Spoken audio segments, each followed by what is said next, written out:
Welcome back. Saint Louis জার্নির আজকে অষ্টম এবং শেষ পর্ব। আজকে আপনাদেরকে বলেছিলাম টপে ঘুরতে নিয়ে যাব, মানে এই আর্চের একেবারে উপরে। আর তার জন্য আমাদেরকে এখানে লাইন দিয়ে দাঁড়াতে হয়েছিল।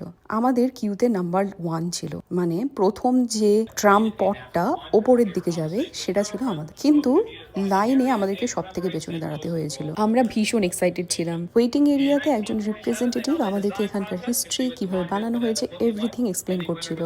ভিজুয়ালগুলো কিন্তু সত্যিই অপূর্ব ছিল। কিভাবে এটাকে আস্তে আস্তে বাড়ানো হয়েছে, এর ইঞ্জিনিয়ারিং মার্বেল অপূর্ব লেগেছে। Well, the arch does make a special shape called a catenary curve. Basically, this architecture speak for it's as wide as it is tall. এরপরেই শুরু হয়ে যায় আমাদের এক এক করে ডাকা হচ্ছিল ফটো তুলবার জন্য। আপনি ফটো তুলতেও পারেন, নাও বা তুলতে পারেন। আমরা তুলেছিলাম।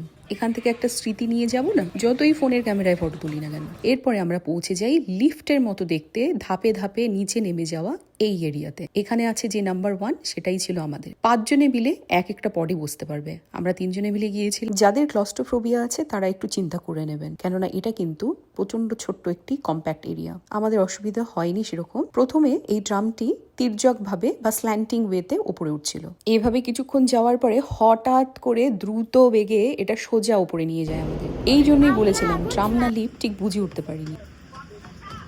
তারপর কিছু সিঁড়ি ভাঙার পর আমরা পৌঁছে গেলাম এই জায়গায়, মানে একদম মাথার উপরে, যেখানে এরকম ছোট ছোট উইন্ডো করা আছে আর পরিষ্কারভাবে লিখে দেওয়া আছে যে এর এক পাশ হলো ইলিনয়েস রাজ্য, মানে যেখান থেকে আমরা এসেছি, আর অপর প্রান্ত হলো মিসৌরি। শ্রিয়ার এখানে বন্ধুর সাথে দেখা হয়ে যায়, এমনিতেই খুশি ছিল, আরো খুশি দুগুণ হয়ে যায় ওর।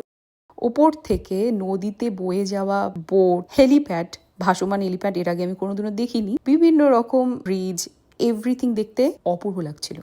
এই অভিজ্ঞতাটা না বলে বোঝানো যাবে না। আমি ভাষায় তো একদমই এই উপলব্ধিটাকে শেয়ার করতে পারবো না। ওপর থেকে এই কোর্ট হাউসটাকে দেখতে অপূর্ব লাগছিল। প্রতিদিনকার একই জীবন, যেখানে কাজ আর কাজ, কোনো ছুটি নেই। তারপরে এরকম একটা সময় সবার কাঙ্ক্ষিত।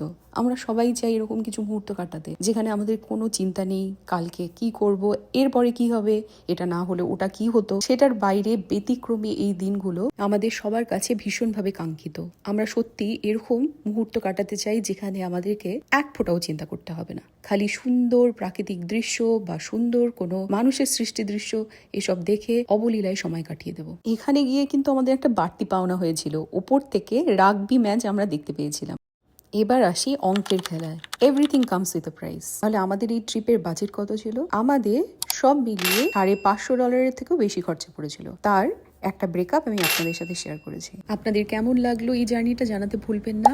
আরও এরকম অনেক এক্সাইটিং ট্রিপ নিয়ে আপনাদের সাথে দেখা হচ্ছে নেক্সট পর্বে।